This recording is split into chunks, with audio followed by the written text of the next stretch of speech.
rating of 1 to 10 for a good villainous entry. I give it an 8 for suspense, 9 for great music, and a 10 for peekaboo. There's nothing like a villain coming in with that classic bad guy laugh. Boku no Musume. Usui Naoshi, the leader of the Gifted Communion cult, came out of nowhere to say, "I'm daddy now." There's not much more of an exciting moment when your top two heroes realize they done messed up with the wrong kind of crazy, as Kyoka brings out his lightning and Arata brings out his pew pew. This guy is totally a body phaser, mind banger, running from one reality to another, tickling Mio and the other's medulla oblongata. It's almost like his ability is perfect for a leader of a cult that wants to bring salvation to everyone by giving them ultimate power, but with the side effect of demon.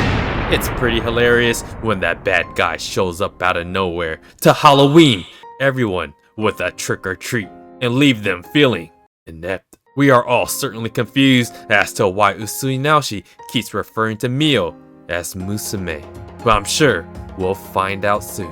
For this video, we're going to be covering My Happy Marriage, Season 2, Episode 17 overall, what the autumn breeze brought. Looks like that quintessential golden retriever Yoshido is out of commission for a couple of months for running into the most obvious trap. But hey, beats being the demon. It's okay because they replaced him with something better. Onna! Yes, a woman. Jinochi Kaoruko. She's certainly here by merit and not DEI.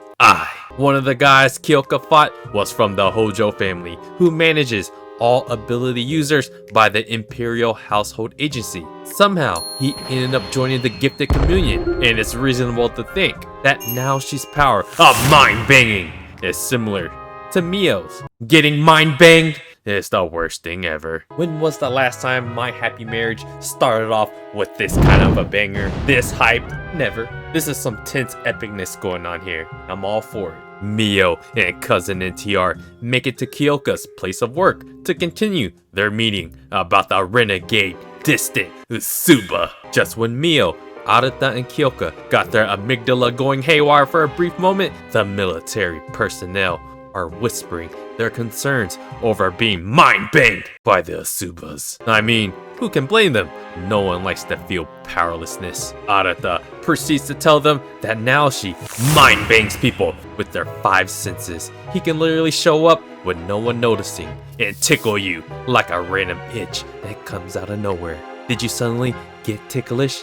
Maybe, just maybe, that was Naoshi mind-banging you! The scarier Naoshi sounds, the more afraid people will be of Mio. She went from being hated for her inability to being hated for her supernatural ability. Like any OP ability, there's always drawbacks. So Naoshi's ability certainly has physical wear and tear and limited AoE.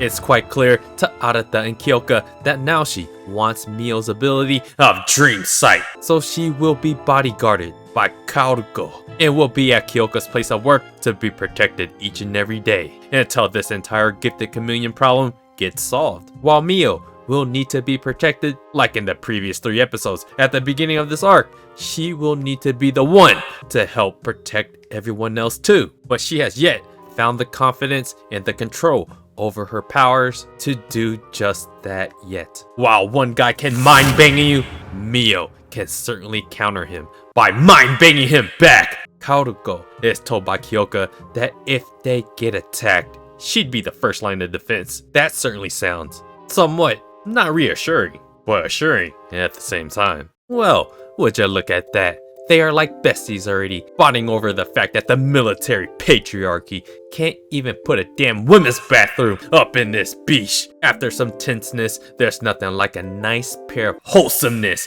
that makes you want to hug your stuffed, taxidermied pet. And then she opens up the kitchen to find the lack of traditional women.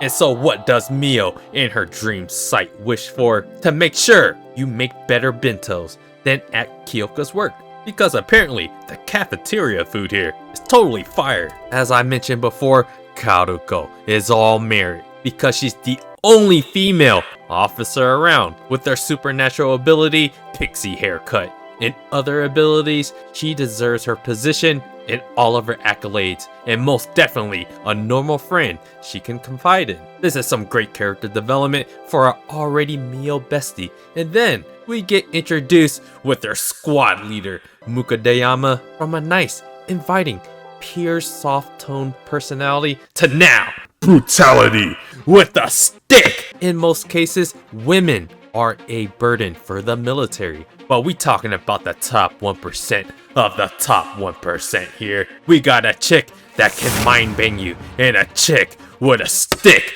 that just embarrassed the boys will be boys. Humbling of the patriarchy right before our very eyes. Mukadayama confirms the merit of Kaoruko and even indirectly warns Mio about the bias against her as a woman and as an Usuba, because Usubas are enemies of those with supernatural ability. And no one likes to be mind banged. With Mio witnessing Kaoruko beat the other man with a stick, Mio too wants to be courageous, put a smile on her face, be confident in herself and her abilities, just so she can beat these men with sticks. Like in the previous episode with Mio using her dream sight to save the poor what's-his-face, here is another example of showing Mio's current arc of becoming confident and courageous and reliable, because it's quite clear to the audience that she's probably going to need to be one of the main cogs in defeating Naoshi at some point. While at the same time, this helped develop Jinochi Kaoruko even further as an easily likable character with an easy to understand massive chip on her shoulder that has to parry all these stereotypes by slapping them away with their sticks. Kaoruko's character is built up immediately to be a certain way, and you know when the story pushes you heavy one way, that sets you up for a twist. We finally get a scene to show Arata's massive, holding an entire family and empire on his back. Scene with this whole situation with Usui Naoshi. Although he's told the military all he knows about Usui Naoshi, he is still racking his brain over the fact that he actually knows very little about his own family. And so his grandfather comes in to help guide him against Naoshi by giving him a little bit of that villainous backstory. Like any villain's backstory, he was born villainous with a personality of violence and lashing out. Mix all that with his natural talents that dwarfed everyone else's. There really wasn't anyone else strong enough to put him in his place. So it looks like little Naoshi was apparently quite the menace. And it wasn't until quite possibly a young romance between Sumi and Naoshi that got him under control. Isn't it always a female that gets a man to act right? After grabbing Naoshi's hand, he felt a certain kinship with Sumi, but she's kind of dead, so Naoshi's backstory kind of stops right there. Did he get rejected? Did he get violent? Did he feel the hate and people's fear towards him or his power? It's all speculation right now, teeing up later for what this man, Usui Naoshi, might really be going after, besides giving normal folk superpowers with the side effect of demon. And you know what time it is. It's time for romance. Mio is self-conscious about her bentos that she makes for her man, knowing that his workplace got all the sauce and all the proportions. But Kyoka is a real man that eats his women's groceries. That would make any girl blush, as hand-to-hand body heat is all you need to truly feel in love. Mio will provide all the groceries to Kyoka's heart's content.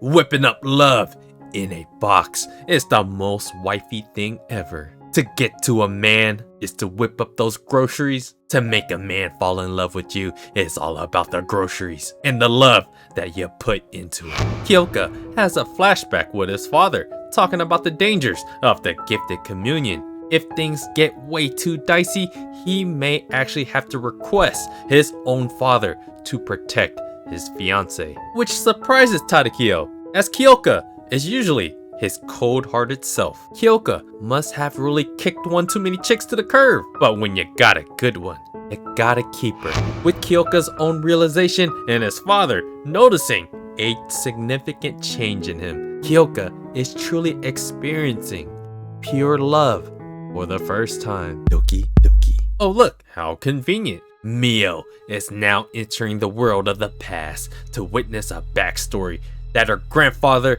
couldn't continue himself with a young Sumi and Naoshi. Before Sumi became weak and sickly, she was sicking her tentacles of behavioral justice onto this bad boy. Although we can see the youth of evil in Naoshi, he clearly has a friendship with Sumi, although with tons of red flags, speaking freely about his Taking things a bit too far with the other kids. putting them in a goddamn hospital. This random memory is exactly why Mio's powers are confusing and very undefined at the moment. She mentions that Arata told her that she can mess with other people's psyche and even see the future. However, did she see the past herself, or did she see the past through someone else's memory? That is currently up for interpretation. For now, it is clear her arc involves the courage to be strong to help others when the plot gets difficult, and over time, build this understanding and control over her own powers. The story is currently at this soon-to-hit intersection of collision between people trying to protect Mio and Mio knowing that she has to protect herself and others with her own power as well. Mio and Kaoruko can't break the biology. That is the traditional women. And so they both decide to finally clean up for the boys' disgusting mess at the military building. There's nothing like the wholesome beginnings of true love and true friendship at work, all within the very same episode. Thank goodness there isn't some kidnapping or yeeting to ruin this truly fantastic feel-good vibe. Kazushi is speaking with the dodo head Yoshido that ran into an obvious trap. One little nice interaction of friendship led to another smack of the wound. With one conversation leading to another, it leads to the topic of Mio's bodyguard. And when Yoshido heard of the bodyguard's name, that surprises young Goto Yoshido so much that it leads to a cliffhanger! That's a really good cliffhanger. So let the fun for anime onlys like me that totally didn't go out of my way to spoil it for myself to enjoy this 1 week of pain. This is another episode that basically had it all like the previous 3 episodes, minus the actual action, but the tense and suspense really had me on edge at the beginning of the episode.